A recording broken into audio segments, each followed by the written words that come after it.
Ok, alors ça tourne. Bien, alors on reprend les travaux sur la BB300, là où on les avait laissés la dernière fois, c'est-à-dire que si vous vous souvenez bien, dans le dernier épisode, on avait démonté toutes les pièces internes au châssis des deux bogies et on les avait mises à nettoyer.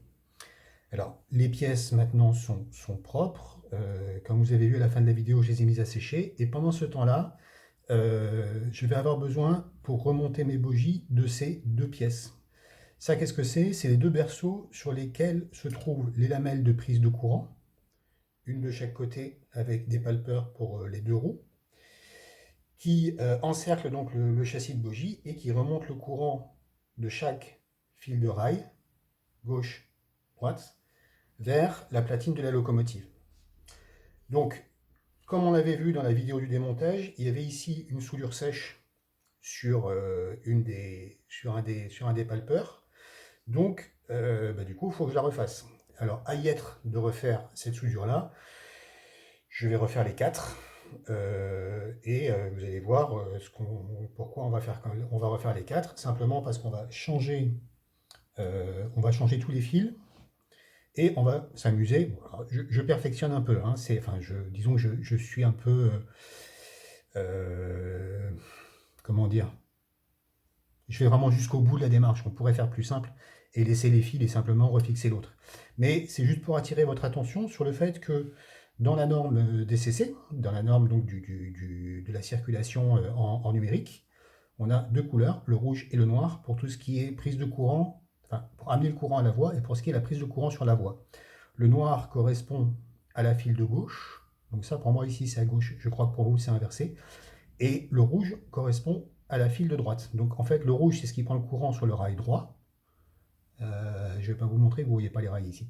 Et le noir c'est ce qui prend le courant sur la voie de gauche. Donc j'ai préparé ici mes brins de fil. Donc c'est du fil relativement fin, assez souple. J'ai taillé des brins de 7 cm qu'on va venir souder sur les petits châssis ici, enfin sur les petits berceaux ou clips à la place des fils déjà en place. Alors, bon, je vous ai déjà montré dans la vidéo sur la soudure, mais juste pour rappel, j'ai déjà préparé les trois premiers, et je vais refaire le quatrième avec vous. Alors, ici, ma ventilation, que j'allume avant de commencer à souder. Pensez à vos bronches. Voilà, donc vous voyez, c'est un gros ventilateur de... Hop, hop, hop, voilà. Un gros ventilateur de PC qui tourne.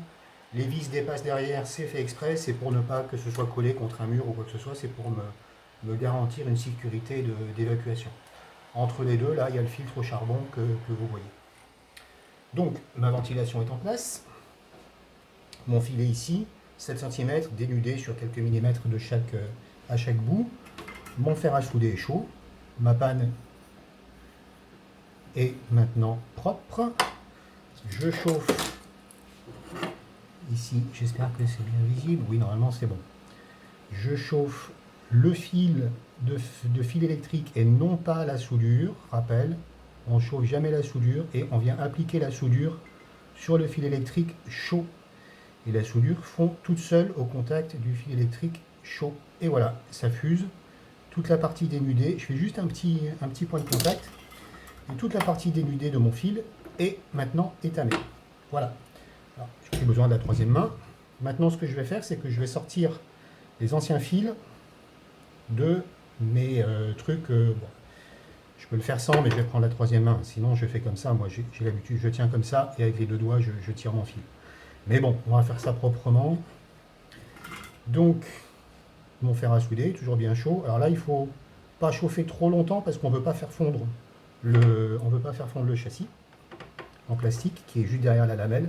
Comme la lamelle est très fine, elle va avoir tendance à conduire la chaleur très rapidement. Donc on veut aller assez vite pour ce genre de choses. Hop, petite soudure qui saute ici. Et on va faire la même chose là. Et donc maintenant, on va avoir un joli cas pratique. Donc vous voyez, mes deux berceaux maintenant sont débarrassés de leur fil. On va avoir un joli cas pratique de soudure de fil sur une plaquette sur une petite plaque de c'est quoi? C'est du cuivre ou du bronze, enfin bref, c'est un alliage cuivreux. Moi, je fais jamais trop la différence entre les uns et les autres. Je donne un petit coup ici pour nettoyer. Alors, faut faire gaffe, hein, vous voyez, c'est souple, hein, faut pas le... Alors, normalement, tant que ça plie, ça rompt pas. Rappelez-vous le chat et le roseau.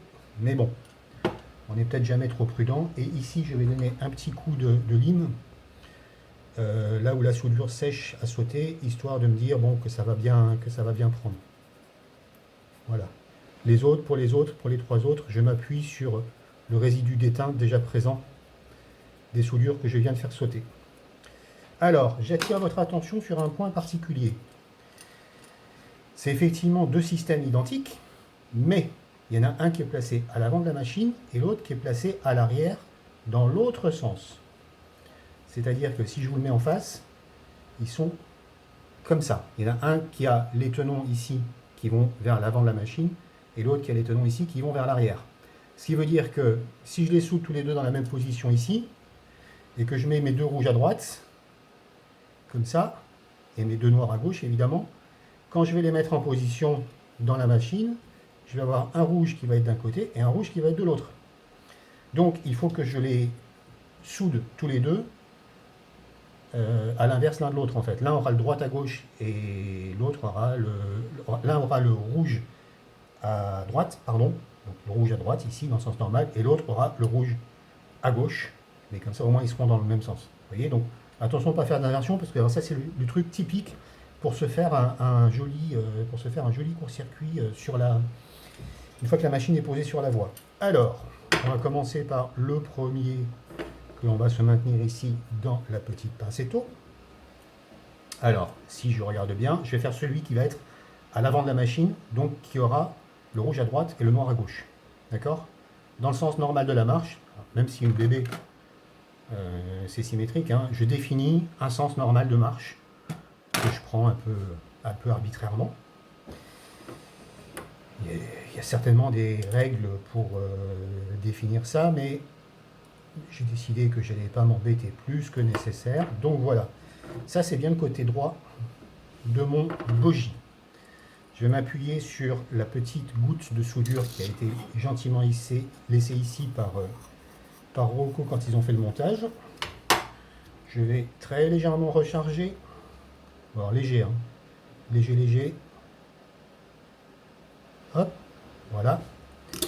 Et je viens appliquer mon fil. Est-ce que j'ai assez de lumière pour que vous voyez bien? Toujours le problème, c'est la lumière. On le voit soi, mais on ne voit pas comment les gens qui regardent la vidéo peuvent le percevoir. Je tremble un peu aujourd'hui, avec la fatigue. Voilà. Voilà, là c'est bien soudé. Je vous montre en gros plan, en espérant que le zoom se fasse suffisamment, enfin que pas le zoom, le focus se fasse suffisamment correctement. Donc là ma soudure est bien brillante, elle est bien propre, mon fil est bien pris dedans. Moi je pourrais recharger un petit peu ici. En revanche je vois une chose, c'est que qu'est-ce que j'ai fait de ma pince? Elle est là. Mon fil est un peu trop long, donc je coupe. C'est pas la peine de laisser du fil électrique se balader, on n'aime pas ça, c'est source d'emmerdement. J'ai rechargé à peine ma soudure ici. Hop, hop, et voilà. J'aurais dû m'en douter, c'est tombé. Je fais un peu exprès en fait, parce que c'est pour montrer en fait tout ce qui se passe quand on soude, quoi. C'est tout à fait... voilà. C'est pas grave, la soudure, ce qui est bien avec la soudure, c'est qu'on peut faire, défaire, refaire. Voilà. Donc, j'ai rechargé, mon fil est bien soudé, et il est bien à droite dans le sens de la marche de ma locomotive. Bon, ben maintenant, je fais le noir qui est de l'autre côté. Hein. Voilà. Je prends un fil noir. Oh, j'ai même pas envie de recharger ici, il y en a encore assez, tiens, de l'étain. Notez que je prends appui ici. Vous voyez le petit doigt là? Tic, tic, tic.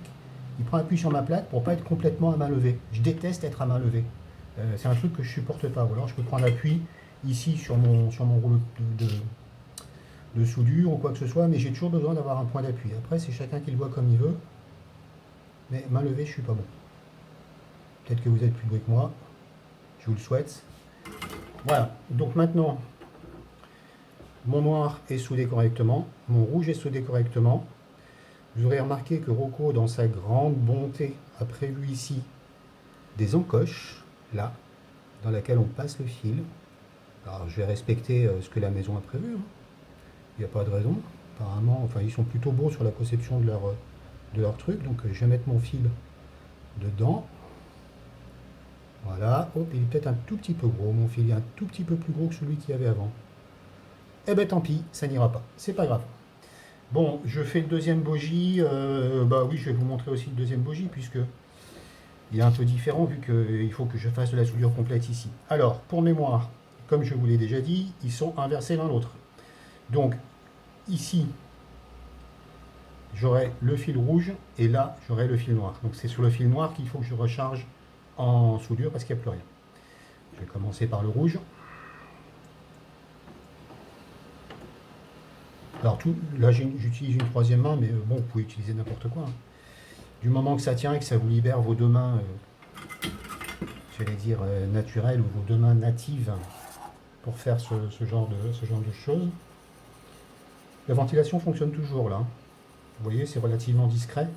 Je suis même pas sûr que vous l'entendiez vraiment à travers le micro de la caméra, enfin plutôt du téléphone, parce que là je filme avec le téléphone. Prendre appui là-dessus, tiens, c'est pas mal ça. Ça permet d'avoir un meilleur appui de la main et je vais moins trembler. Hop. Et voilà. C'est soudé. Alors faites pas comme moi. Moi quand je soude, j'estime toujours que c'est jamais bien au début, je veux toujours faire mieux. Et donc après, donc du coup, bah, je remets le fer et puis ça redessoude, enfin bref. Généralement c'est bon. Vous emmerdez pas à vouloir faire, vous savez ce qu'on dit, le mieux est du bien, tout ça. Donc je vérifie, parce que je vérifie jamais assez trop, mais si j'inverse mes deux châssis, mes deux clips là, j'ai bien les deux rouges du même côté. Donc maintenant je vais mettre mon noir ici. Donc rappelez-vous, j'ai gratté un peu à la lime, hein. Je pense que vous voyez que la surface la surface en métal rouge là est un peu moins oxydée qu'autour. Donc on reprend le cours de soudure de base qu'il y a dans l'autre vidéo là. Si j'y pense au montage, je mettrai une petite étiquette en haut d'un côté ou de l'autre. Je pense que ça doit être plutôt par là pour vous. Donc je vais commencer à étamer ma plaque. Je chauffe ma plaque et j'applique la soudure. Voilà. Vous voyez, ma plaque est bien étamée là. Donc je vais faire une grosse goutte de soudure dessus. Enfin grosse. Je vais faire une goutte de soudure, disons. Voilà. Dans laquelle je vais pouvoir venir maintenant placer mon fil. Mon fil. Hop. Alors, ce qui est bien, c'est quand le fil a été soudé, c'est qu'il est vachement plus rigide en fait. C'est un fil de cuivre souple, mais il devient plus rigide parce qu'il est pris dans la soudure. Donc je peux le mettre en forme. Vous voyez, le mettre en forme là, il est bien coudé. J'espère que ça se voit. J'ai toujours pas d'écran de contrôle. Mais... Voilà. Et donc je viens approcher mon fil ici. Je prends appui sur mon boîtier là. Je soude. Voilà, parfaitement soudé, nickel. On s'arrête là, on fait pas mieux. Je coupe le petit bout qui dépasse. Oui, j'ai toujours tendance à dénuder un peu trop mes fils, mais ça, c'est une expérience de quand j'ai refait l'électricité d'une maison et que j'ai appris qu'il valait mieux en avoir un petit peu plus et puis le couper que pas assez et être emmerdé. Bon, les fils d'origine de la machine Rocco, là, je suis pas sûr de les garder. Je vais pas en faire grand chose. Voilà, voilà. Donc ça, c'est le début du câblage pour mes deux bogies. On fait tout de suite le remontage. Allez, on y va, on fait tout de suite le remontage. Donc, je supprime ma ventilation parce que j'en ai pas besoin. Je débranche le fer à souder et je le mets de côté parce que je veux pas d'accident. Voilà. Et je vous montre comment on remonte des bougies. En fait, le but, c'est de revenir à ça. Voilà. Celui-là, je l'ai fait juste avant pour valider le principe. Et je vous montre maintenant ici ce que j'ai fait, comment j'ai fait pour celui-ci avec les pièces de celui-là. Donc j'ai bien mis 2 demi-châssis qui sont là. Je vais peut-être légèrement bouger la caméra. Voilà. Mes lampes ne sont pas dans le passage, sinon ma femme va encore se foutre de moi. Julie, coucou. Oui, ma femme regarde mes vidéos de train. Alors, voyons, comment ça se présente tout ça. Donc, on a notre vis sans fin qui attaque la transmission avec le ressort qui vient se caler ici depuis le moteur. Cette vis sans fin se place ici en partie supérieure dans 2 petits paliers en métal. Je dirais bien du laiton ou un truc comme ça. Enfin, un alliage cuivreux plutôt doux ou en bronze peut-être, parce que je sais qu'on utilise pas mal le bronze pour, comment dire, pour les pièces mécaniques à frottement. Donc, on va remonter notre vis sans fin, un engrenage rouge, un blanc, un rouge, un blanc. Ici viendront nos 2 essieux. En fait, là, c'est la symétrique. Alors, je regarde, je vérifie que toutes mes pièces sont bien sèches, parce que s'il me reste du dégraissant et que je mets de la graisse, ça ne va pas marcher comme il faut. Donc, pour être sûr, je vais prendre ma pince et je vais venir passer le papier bien au fond dans la gorge des engrenages qui est ici. Voilà, comme ça je suis sûr qu'il ne reste plus rien. Alors pendant que je fais ça, une remarque à laquelle j'ai pensé tout à l'heure en remontant le premier bogie, comment dire, un truc que j'ai beaucoup observé chez les modélistes ferroviaires, particulièrement en France, c'est qu'on a toujours tendance à chercher un produit alternatif qui aurait peut-être tendance à être moins cher que les produits qui sont préconisés par les fabricants ou qui sont spécifiquement destinés au modèle réduit.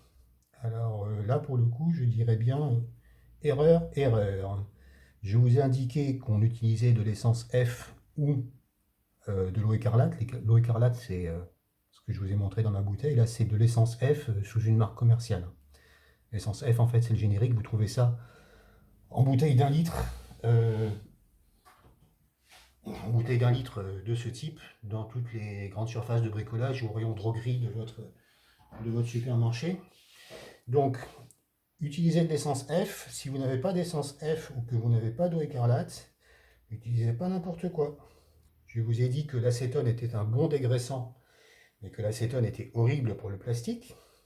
Donc, on va éviter l'acétone si on ne veut pas faire des trous dans nos pièces en plastique. On va éviter le white spirit, qui, à ma connaissance, est un bon diluant pour certaines peintures, mais qui n'est pas un bon dégraissant. Le white spirit lui-même étant extrêmement gras. Ça laisse un résidu gras et en fait c'est pas du tout ce qu'on veut avoir ici. Ici on veut avoir du propre. Donc on va pas utiliser de white spirit, on va pas utiliser d'alcool à brûler parce que l'alcool à brûler c'est pas fait pour ça. L'alcool à brûler c'est fait pour brûler, c'est fait pour allumer un feu, c'est fait pour mettre dans un réchaud pour faire de la fondue ou que sais-je, mais c'est pas fait pour dégraisser. On va pas utiliser d'alcool à brûler, on va pas utiliser rien d'autre en fait. Hein. On va vraiment utiliser un produit dégraissant et pas autre chose. Pas de white spirit, pas d'alcool à brûler, pas d'alcool ménager, pas d'eau de javel parce que ça sert pas à ça, ça nettoie pas. On va pas utiliser non plus de détergent type comment ça s'appelle, Saint-Marc Ménage ou truc équivalent parce que ça dégraisse. Ouais, ça dégraisse les surfaces de la cuisine, mais ça dégraisse pas, ça enlève pas de la vieille graisse. Et je sais pas du tout ce que ça laisse comme résidu une fois que c'est sec. Donc là, je nettoie ma vis sans fin parce qu'il restait des petites crasses au fond. Là. Ouais, ça va aller. Donc on utilise les produits qui sont faits pour. Et on lésine pas. En même temps, là j'ai de l'eau écarlate, c'est un peu plus cher, mais une bouteille d'1 litre d'essence F, ça va vous coûter quoi? 3 euros. Avec 1 litre, vous faites plus que votre parc de locomotives. Sauf si vraiment vous en avez des centaines. Et si vous en avez des centaines, c'est pas que, à mon avis, c'est pas pour toutes les faire rouler, donc vous n'avez pas forcément besoin de toutes les entretenir de la même façon. Bref, on prend les bons produits et on ne fait pas... alors, je peux comprendre la démarche Misera modéliste dans certaines limites, mais pas pour ça, quoi. Pas pour ça, parce que là, c'est de la mécanique. Il y a du mouvement, il y a des pièces qui tournent à haute vitesse. Hein. Un moteur de nos locaux, ça tourne facilement à des 8, 9, 10 000, 15, 12 000, 15 000 tours minute. C'est pour ça qu'il y a des vis sans fin pour réduire la vitesse. Donc on fait les choses proprement, comme il faut, avec les produits qui vont bien. Voilà. Alors ensuite, bon voilà, maintenant j'estime que tout est bien sec, il ne reste plus de dégraissant. Donc maintenant on va remonter et on va faire, chose importante, et c'était tout le but de cette opération-là, c'est qu'on va faire la lubrification. On va refaire la lubrification de nos pièces, puisque là tout est sec. Donc je peux remonter, mais ça va tourner comme une roue de plastique sur du métal. Ça ne va pas tourner comme une roue plastique huilée sur du métal huilé. Et donc on va faire à la fois du graissage et du huilage. Bien, on va commencer en fait par l'arrivée du mouvement, hein, donc depuis l'entrée moteur, qui je le rappelle est ici, hein, puisque c'est attaqué directement par le ressort qui transmet le mouvement depuis le moteur. Donc l'entrée est ici. Je remets ma petite bague là avant de mettre le palier. Et c'est ça que je vais insérer maintenant dans le châssis de mon bogie. Voilà, elle est en place, elle tourne bien, parce que c'est de l'acier sur du... Je pense que c'est du bronze. Et donc ça tourne parfaitement bien, ce qui n'empêche pas qu'on va le lubrifier après. Ensuite, là vous avez les cages dans lesquelles tournent les bouts ici des pignons. Ça va tourner comme ça en gros. Hein. Donc, comme il y a du frottement plastique sur métal, on va légèrement ici, très légèrement, graisser. Donc là ici j'ai de la graisse de chez Trix. J'ai vu que Gabriel l'autre jour utilisait de la graisse Rocco. Ben, moi j'ai de la graisse Trix, elle est bien aussi. La prochaine fois je commanderai sans doute de la Rocco. C'est de la graisse pour train miniature, donc pour moi c'est bon, hein, c'est de la même. Donc je vais déposer une très fine couche de graisse ici au fond de chacune des chambres. Voilà, donc vous voyez c'est très légèrement engraissé, mais là, contrairement à avant que je démonte, c'est de la graisse propre. Voilà, je graisse très légèrement le fond ici. On met pas trop, hein, c'est pas la peine. Voilà. Donc là, le fond des chambres est graissé. Hop. Je referme mon tube de graisse, toujours. On fait les choses comme il faut. On a le temps, on n'est pas pressé, on n'est pas à la bourre. Rien ne me presse. Si ce n'est l'envie de vous publier cette vidéo, mais vu qu'il y en a déjà une pour demain matin, celle-là sera pour dimanche. Donc il n'y a absolument pas le feu. Hein. J'ai graissé mes chambres ici.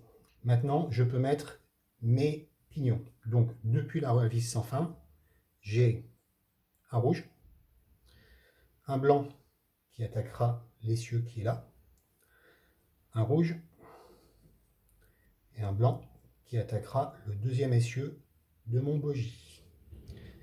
Voilà, là mes pignons sont en place. Je vais donc pouvoir fermer avec le deuxième demi-châssis, mais évidemment, avant de fermer, qu'est-ce que je fais? Là, je graisse, puisque là aussi, il est susceptible d'y avoir du frottement. Donc une petite noisette de graisse étalée au fond de chaque chambre.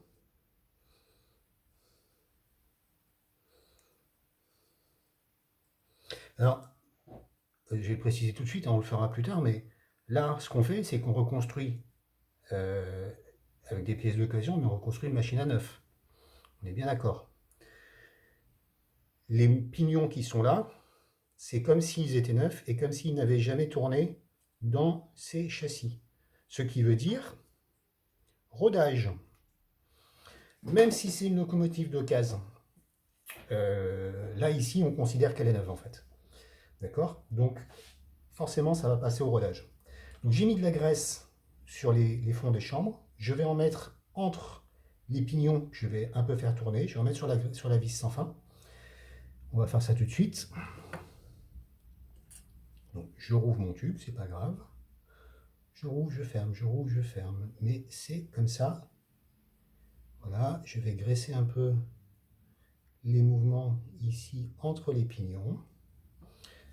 Hop, je referme mon tube. De toute façon, si vous ne refermez pas, avec la chaleur ambiante, la graisse a tendance à s'échapper du tube. Je vais tourner un peu ma vis sans fin pour la huiler, enfin pour la graisser plutôt sur toute sa surface de contact avec le pignon. Et je fais tourner mes pignons jusqu'à ce qu'ils aient fait un tour chacun. Voilà, pour dire que la graisse est bien répartie. Alors vous allez me dire, ah oui, mais Antoine, il reste des gros paquets de graisse là et là. Justement, c'est pour ça qu'on va faire un rodage. On va faire un rodage à vitesse maxi. Je vous renvoie aux vidéos de Gabriel sur le sujet. J'essaierai, si j'y pense, de mettre un lien dans la description. Pour que, en tournant à vitesse maxi, la graisse soit projetée par force centrifuge à l'intérieur des chambres et puisse graisser l'ensemble du mouvement. J'ai fini avec ça. Tout est prêt. Ah oui, non, j'ai encore une chose à faire. J'ai une chose à faire, c'est que je mets une goutte d'huile sur les axes ici, là, là. Donc je prends un petit peu d'huile avec une pointe de cure-dent, hop, que je viens déposer ici pour lubrifier la rotation du pignon sur son axe, puisque l'axe ne tourne pas, hein. L'axe est fixe, pris avec le châssis. Voilà. Donc maintenant, tout mon mécanisme est super lubrifié. Je viens refermer. J'enferme le tout dans sa cage. Je vérifie, ça tourne super bien, ça n'a jamais aussi bien tourné. Je remets le petit clip que j'avais démonté initialement. Remarquez qu'il est troué, parce que ça permet de remettre un peu de graisse. Ici aussi, là, en cas de besoin. Et sinon, quand on sort les garnitures de châssis, on peut aussi avoir accès aux pignons ici pour mettre de la graisse. Donc voilà, mes deux... Oups là, voilà, ça c'était ce que je voulais pas. Mes deux mes deux châssis de bogies sont lubrifiés. Je les referme. Et c'est là que je vais avoir besoin de mes petits clips d'alimentation que j'ai soudés tout à l'heure. On va commencer par le bogie avant. Le bogie avant, c'est celui qui a le fil rouge à droite et qui vient s'enficher par le dessus, comme ça. Clip, clip. Les logements sont prévus pour, ça tombe tout pile. Et c'est ça qui me tient le bogie, les deux demi-bogies ensemble. Le clip, le berceau ici, et le clip qui est là-haut. Et donc je fais évidemment l'inverse, la même chose avec le bogie arrière, qui a donc aussi, lui, son fil rouge sur la droite. Je mets en place, voilà, ça se clip, et mes bogies sont prêts. Qu'est-ce qu'il va me rester à faire maintenant que mes roues sont bien nettoyées? Vous avez vu comme elles sont belles, comme elles brillent. Oh, ça c'est de la belle rouille donc. Ça va être prendre une roue avec le bandage que je mets ici à l'arrière, une roue non bandagée que je mets à l'avant. Il faut faire en sorte que les pattes ici restent bien sous les roues. Bon alors ça a tendance à sauter, c'est un truc un peu emmerdant à faire. J'ai tendance, ce que je fais généralement, c'est que je les remets en place une fois que la garniture de bogie est posée. Donc voilà, ça va me faire un des bogies. Alors pourquoi est-ce que je mets la roue bandagée à l'arrière? Allez, vous me demandez, toujours. Pourquoi? Eh bien tout simplement parce que en mettant la roue non bandagée à l'avant, la roue bandagée ne prend pas le courant, hein, puisqu'elle est bandagée, elle est protégée par un caoutchouc. En mettant la roue non bandagée à l'avant, j'augmente l'empattement électrique de ma machine, puisque à l'avant, donc le plus loin possible de l'autre bougie, je prends le courant sous les deux côtés. C'est juste une règle que je me suis fixée, c'est que l'empattement électrique de mes machines soit toujours le plus important possible. Voilà. Bon, pour la partie mécanique et transmission, en gros, on va s'arrêter là pour aujourd'hui. Normalement, donc si je ne me trompe pas, vous devriez voir cette vidéo dimanche matin. Voilà, comme ça. Et donc j'ai bien... Les roues bandagées sont de côté opposé. Je vais vous le tourner pour que vous voyez. Donc là, j'ai deux roues non bandagées à l'avant, une roue libre et une roue bandagée à l'arrière. Ici, la roue bandagée est à droite et là, la roue bandagée est à gauche. On répartit l'effort. Une roue non bandagée ici et deux roues non bandagées là. Donc voilà, là j'ai tout ce qu'il faut maintenant pour que ma machine prenne proprement le courant sur les rails et je vais pouvoir remonter mes bougies. Je pense que ça va faire l'objet de la prochaine vidéo. On va s'arrêter là pour aujourd'hui. C'est déjà bien assez long comme ça. À suivre au prochain épisode.